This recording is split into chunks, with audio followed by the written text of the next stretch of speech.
श्रोताओं, मेरा डॉक्टर अशोक कुमार नागर का आपको सादर प्रणाम। आज मैं आपको संस्कृत के एक बहुत ही प्राचीन नाटक वेणी संहारम की कथा सुनाने जा रहा हूँ। 1500 साल पूर्व में लिखा गया ये नाटक महाभारत के युद्ध के जो अंतिम 6 दिन हैं उनके बारे में बहुत ही इसमें सुंदर इस युद्ध का वर्णन है। इसके जो लेखक हैं उनका नाम भट्ट नारायण है।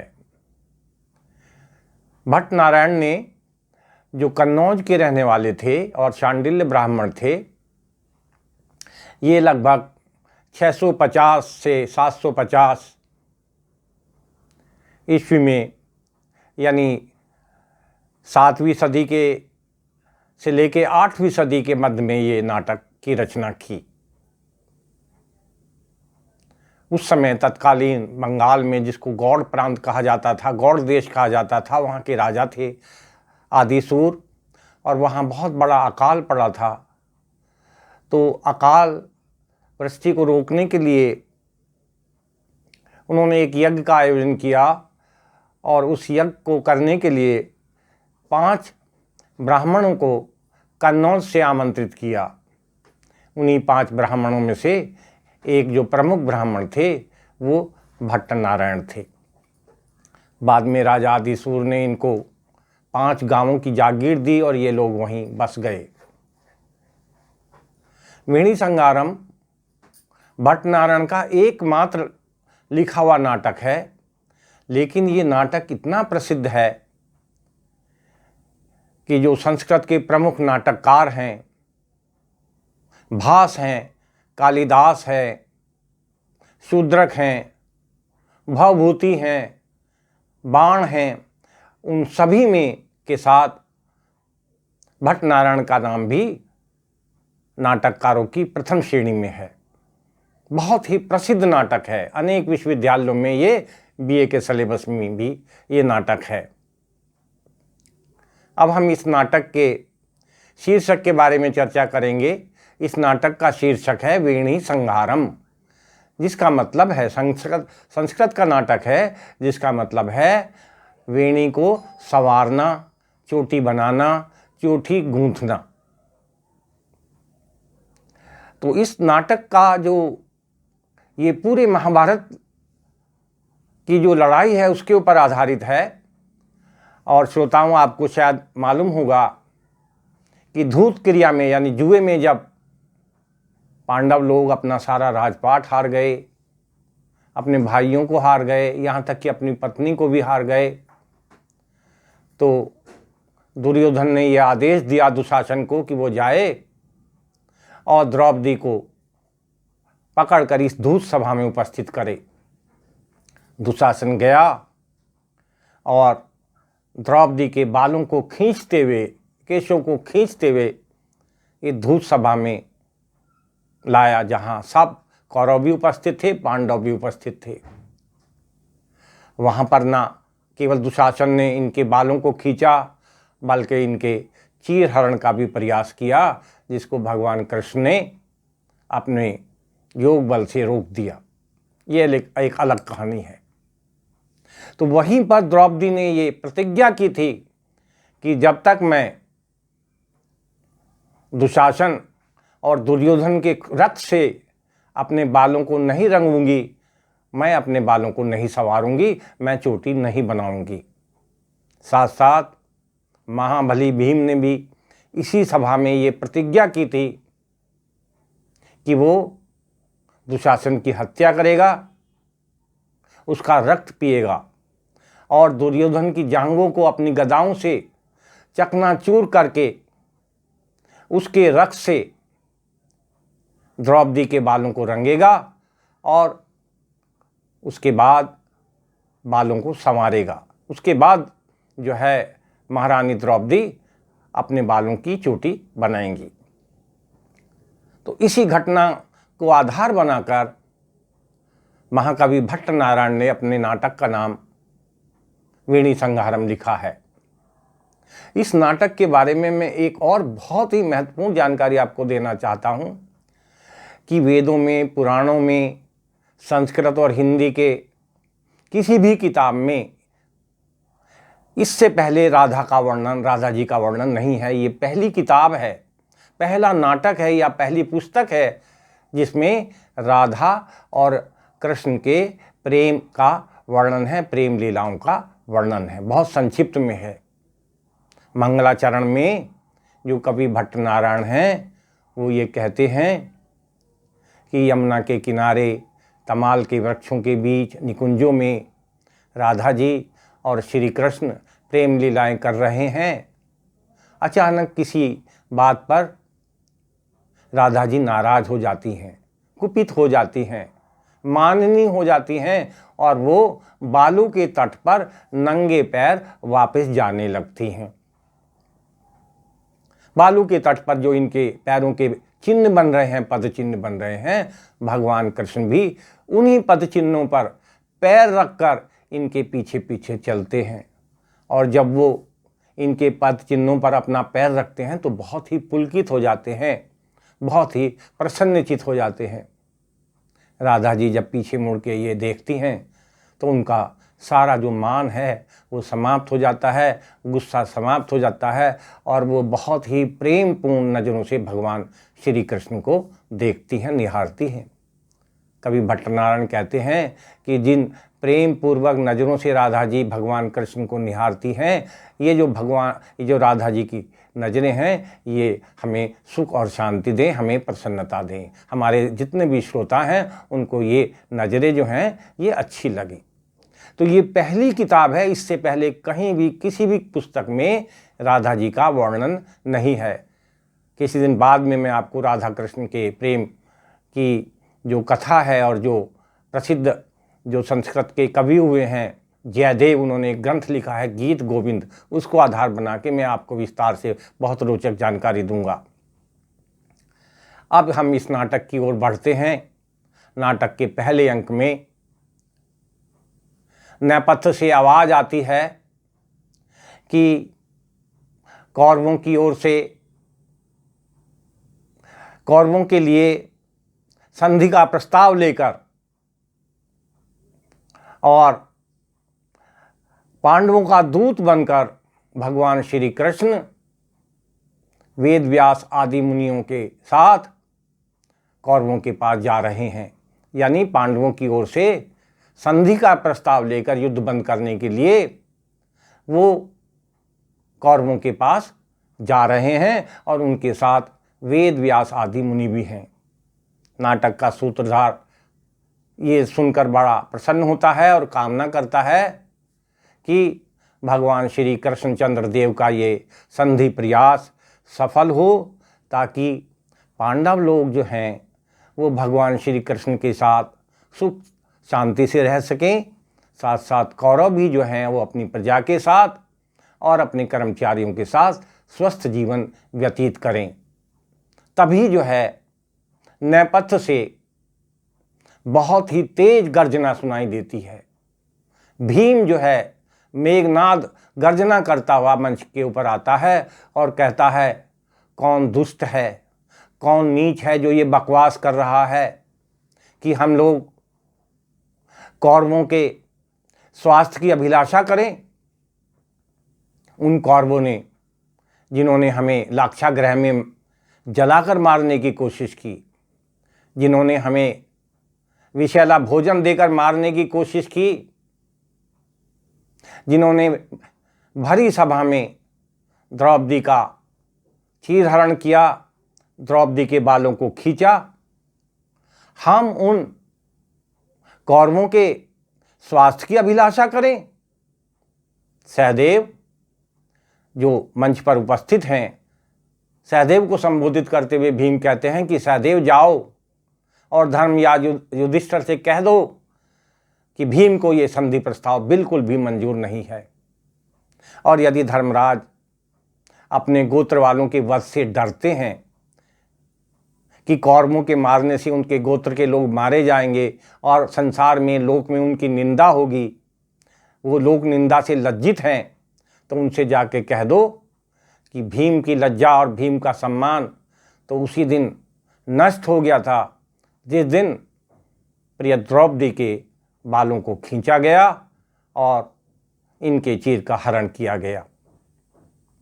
भीम गरजते हैं, क्या कहते हैं कि मेरी भुजाओं में इतना बल नहीं है कि मैं दुशासन का रक्तपान कर सकूं? क्या मेरी गदा में इतनी ताकत नहीं है कि मैं दुर्योधन की जंघाओं को चूर चूर कर उसके रक्त से अपने शरीर को रंजित करूं और द्रौपदी के बालों को रंगूं? मुझे ये प्रस्ताव मंजूर नहीं है। इसी बीच युद्ध भूमि से बहुत तेज नगाड़ों की आवाज़ सुनाई देने लगती है। सभी लोग चौंक जाते हैं कि ये क्या हुआ। एक दूत दौड़ा दौड़ा आता है, कंचुकी दौड़ा दौड़ा आता है और भीम से कहता है, महाराज संधि का जो प्रस्ताव था वो विफल हो गया है, संधि प्रस्ताव टूट गया है और दुर्योधन ने भगवान कृष्ण को बंदी बनाने का आदेश जारी कर दिया है। तुरंत भीम और सहदेव, द्रौपदी भी जो वहाँ उस समय उपस्थित है, उसको सांत्वना देते हुए युद्ध भूमि की ओर प्रस्थान करते हैं। नाटक में केवल 6 अंक हैं। ये जो मैंने आपको अभी दृष्टांत सुनाया ये पहले अंक का था। दूसरे अंक में अभिमन्यु की मृत्यु हो जाती है और अभिमन्यु की मृत्यु से दुर्योधन इतना खुश है कि वो ये समाचार अपनी पत्नी भानुमति को स्वयं देने के लिए राजमहल की तरफ दौड़ता है। वहाँ जाकर पता चलता है कि रानी ने, भानुमति ने रात में कोई बहुत बुरा स्वप्न देखा है और वो उस स्वप्न का निराकरण कराने के लिए मंदिर गई है। ये मंदिर की तरफ दौड़ता है और रानी भानुमति को अर्जुन के पुत्र अभिमन्यु के वध का समाचार सुनाता है। इसी बीच युद्ध क्षेत्र में झंझावत की आवाज़ आती है, सारी युद्ध भूमि कांपने लगती है, सब लोग डर जाते हैं। जयदत्त की माताजी और जयदत्त की जो पत्नी है दुशाला, वो विलाप करती हुई दुर्योधन के समक्ष उपस्थित होती हैं। ये जो दुशाला है ये दुर्योधन की बहन है। ये दोनों विलाप करते हुए दुर्योधन से कहते हैं कि गांडीव धनुर्धारी अर्जुन ने अपने पुत्र के वियोग से दुखी होकर ये प्रतिज्ञा ली है कि वो आज शाम सूर्यास्त से पहले जयद्रथ की हत्या कर देगा।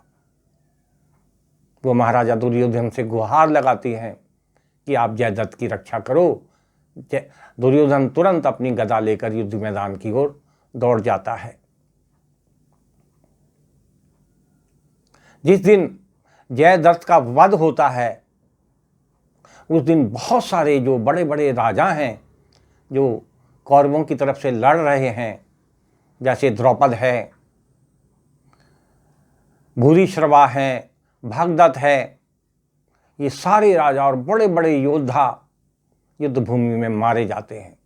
चारों तरफ लाशों का अंबार बिछ जाता है। चील और कौवे जो हैं आसमान में उड़ रहे हैं इनके मांस को खाने के लिए। तभी वहाँ एक राक्षस है जिसका नाम है रुधिरप्रिय और उसकी पत्नी का नाम है वसागंधा। वो दोनों आते हैं।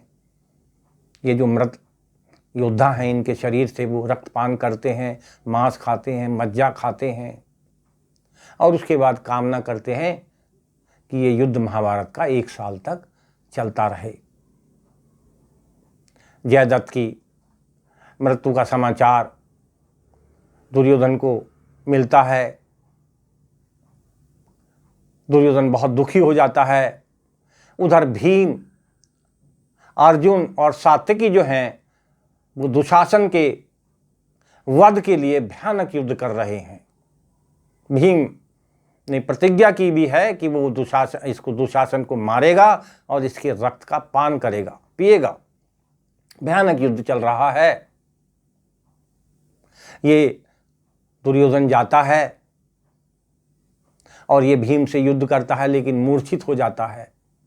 तुरंत इसका जो सारथी है वो इसको रथ में बैठा के एक बड़ के पेड़ के नीचे ले जाता है। वहाँ पे थोड़ी देर के बाद इसको होश आता है। उधर कौरवों ने भी दुशासन को बचाने के लिए, क्योंकि ये कौरवों का एक बहुत बड़ा योद्धा है, एक बहुत बड़ी रणनीति बनाई है। और इस रणनीति के अंतर्गत जो संसार के सबसे बड़े महारथी हैं, युद्ध कौशल में पारंगत हैं, और जो कौरव और पांडवों के गुरु हैं, उन गुरु द्रोणाचार्य को दुशासन की रक्षा का भार सौंपा है, इनको सेनापति बनाया है। द्रोणाचार्य, गुरु द्रोणाचार्य जो हैं वो दुशासन की रक्षा कर रहे हैं, और अर्जुन और द्रोणाचार्य में भयानक युद्ध हो रहा है। हालांकि अर्जुन द्रोणाचार्य के शिष्य हैं। द्रोणाचार्य और अर्जुन के बाणों से पूरा आसमान जो है, युद्ध भूमि का जो क्षेत्र है, वो तीरों से आच्छादित हो गया है। तरह तरह के अस्त्र जो हैं दोनों एक दूसरे के ऊपर छोड़ रहे हैं। गुरु द्रोणाचार्य के अस्त्रों के सामने भीम, अर्जुन और सात्यकी पस्त हो जाते हैं, घबरा जाते हैं।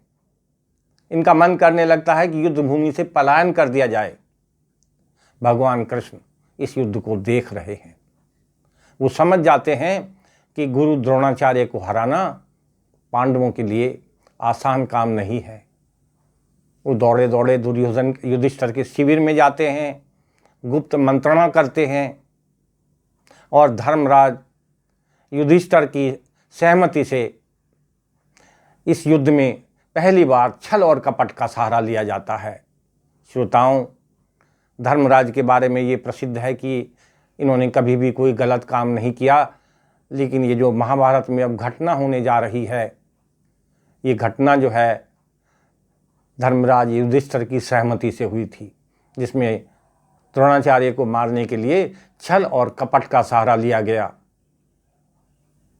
कौरवों के हाथी खाने से एक हाथी का बच्चा मंगाया जाता है युद्ध भूमि में, और उस हाथी के बच्चे का नाम रख दिया जाता है अश्वत्थामा।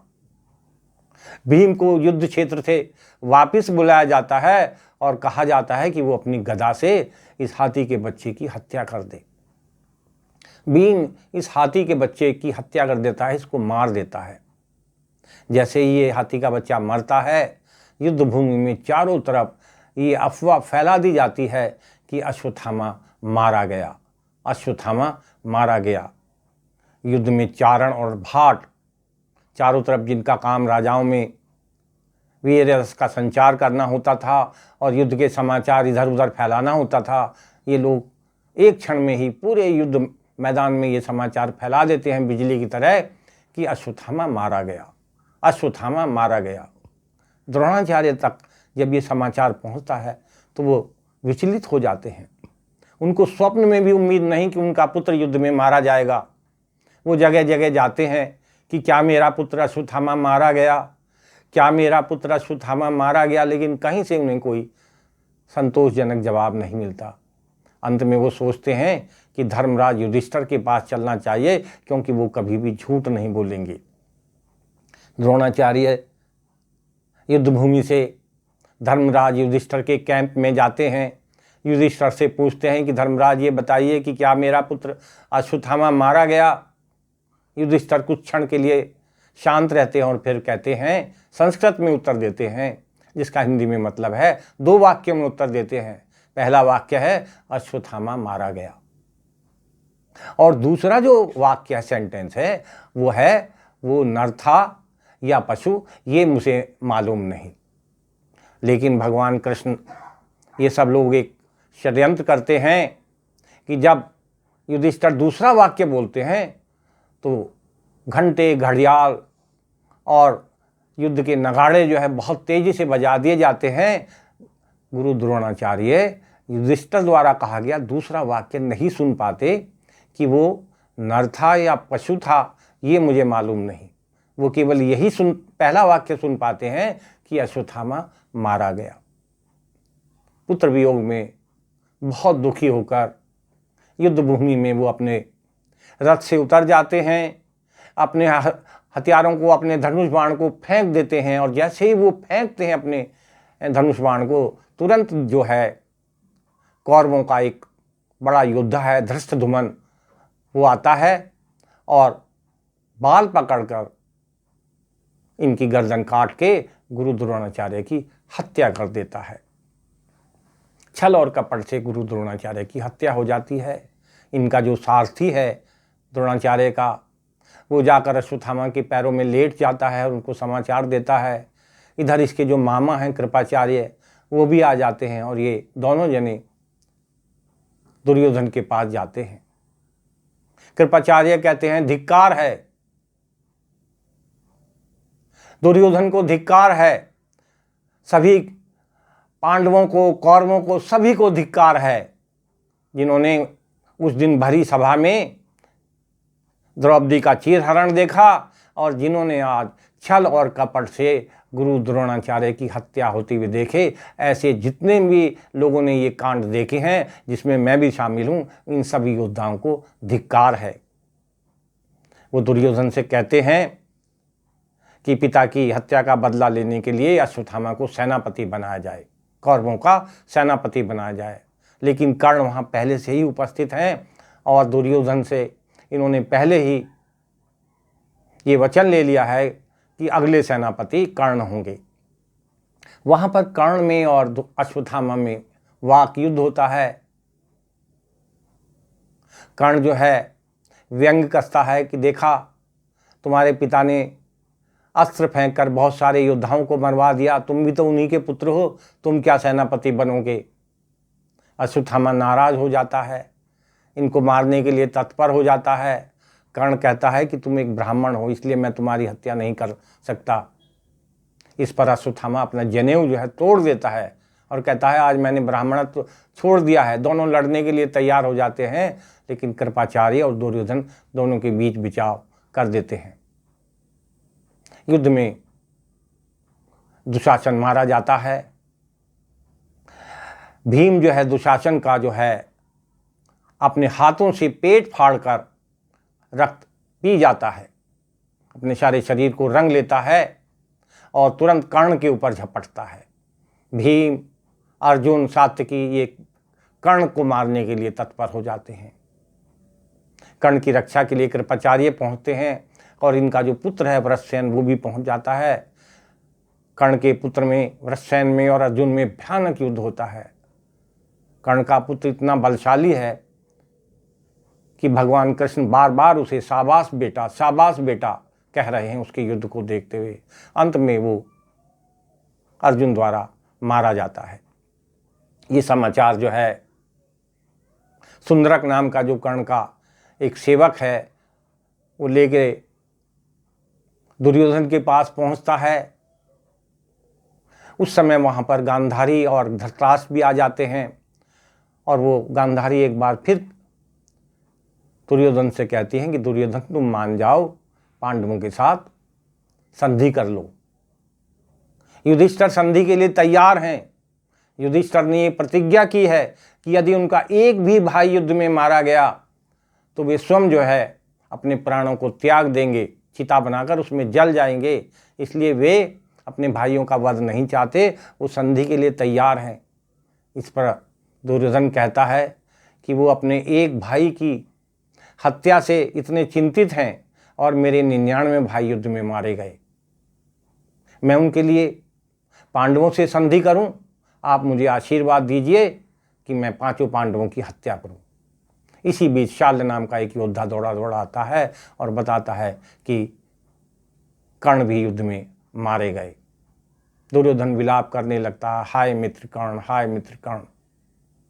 इसी बीच में दुर्योधन को ढूंढते हुए भीम और अर्जुन भी वहां पहुंच जाते हैं और वहां जब वो गांधारी और धृतराष्ट्र को देखते हैं तो इनको चरण स्पर्श करते हैं। वहां पर इनका कुछ वाक युद्ध होता है, लेकिन धर्मराज युधिष्ठिर जो है इनको वापस बुला लेते हैं। लौटते समय भीम प्रतिज्ञा करता है कि कल सूर्य निकलने के एकदम बाद मैं दुर्योधन की हत्या कर दूंगा। अगले दिन सुबह सुबह युधिष्ठिर बहुत परेशान हैं। उन्हें पता है कि आज भीम ने ये प्रतिज्ञा की है कि वो दुर्योधन की हत्या यदि नहीं कर पाया तो स्वयं प्राणों को त्याग देगा। पता चलता है कि दुर्योधन कहीं छिप गया है। भगवान कृष्ण और सारे बड़े बड़े योद्धा उसको ढूंढते हैं और एक शिकारी की सहायता से ये पता चलता है कि दुर्योधन एक तालाब में घुस गया है। भीम भी उस तालाब में घुस जाता है, गदा लेके गदा से सारा पानी बाहर निकाल देता है। दुर्योधन मिल जाता है, पहले दोनों में युद्ध होता है, फिर दुर्योधन जो है अपनी गदा फेंक देता है, मल्ल युद्ध के लिए तैयार होता है, लेकिन भीम कहता है कि नहीं, अपने हथियार उठाओ। दोनों में भयंकर युद्ध होता है। इसी बीच एक और घटना होती है। चारवाक नाम का एक दुर्योधन का मित्र है, राक्षस है, वो एक तपस्वी का वेश बनाता है और जाके युधिष्ठिर के सामने विलाप करने लगता है। जब युधिष्ठिर उससे पूछते हैं कि भाई सन्यासी आप क्यों विलाप कर रहे हो, तो वो कहता है कि धर्मराज, बड़े दुख के साथ मैं आपको सूचित कर रहा हूँ कि आपका छोटा भाई जो भीम है वो दुर्योधन के साथ गदा युद्ध में मारा गया। जैसे ही धर्मराज इस समाचार को सुनते हैं वो विलाप करने लगते हैं, वो अपनी चिता बनाने लगते हैं और द्रौपदी भी कहती है मैं भी आपके साथ इस चिता में बैठूंगी। इसी बीच भगवान कृष्ण को ये पता चल जाता है। भगवान कृष्ण उधर दौड़ते हैं। इधर जो है भीम जो है दुर्योधन की हत्या कर देता है, इसकी जांघों को चूर चूर कर इसके पूरे शरीर का जो रक्त है उसको अपने सारे शरीर पर लगा लेता है। भीम का पूरा शरीर रक्त रंजित हो जाता है, पहचाना नहीं जाता। पूरा लाल शरीर देखकर लोग डर जाते हैं। युद्ध के जो योद्धा हैं वो कहते हैं कि पता नहीं कौन सा दानव युद्ध के मैदान में आ गया। ये दौड़ता है द्रौपदी द्रौपदी करता हुआ युधिष्ठिर और द्रौपदी के कैंप की तरफ। जब धर्मराज युधिष्ठिर देखते हैं और द्रौपदी इसको देखती हैं तो वो ये समझते हैं कि ये दुर्योधन है, वो डर जाते हैं। धर्मराज युधिष्ठिर जो है इसको बाहों में जकड़ लेते हैं, अपनी भुजाओं में जकड़ लेते हैं और कहते हैं कि नीच, तूने मेरे भाई की हत्या की है भीम की, आज मैं अपनी भुजाओं से तेरा वध करूंगा। तब भीम कहता है कि धर्मराज ये आप क्या कर रहे हैं, मैं तो आपका छोटा भाई भीम हूं। भीम जो है द्रौपदी के गले मिलता है, दुर्योधन के रक्त से द्रौपदी के बालों को रंगता है और केस संवारता है। भगवान कृष्ण पूछते हैं युधिष्ठिर से कि युधिष्ठिर और क्या चाहिए।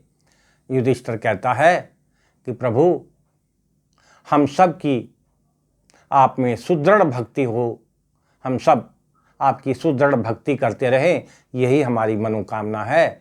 भगवान श्री कृष्ण कहते हैं एवं अस्तु, और ये नाटक समाप्त हो जाता है। श्रोताओं, आप लोगों का बहुत बहुत धन्यवाद। यदि ये मेरा नाटक पसंद आए तो आप मेरे चैनल को सब्सक्राइब कीजिए। धन्यवाद।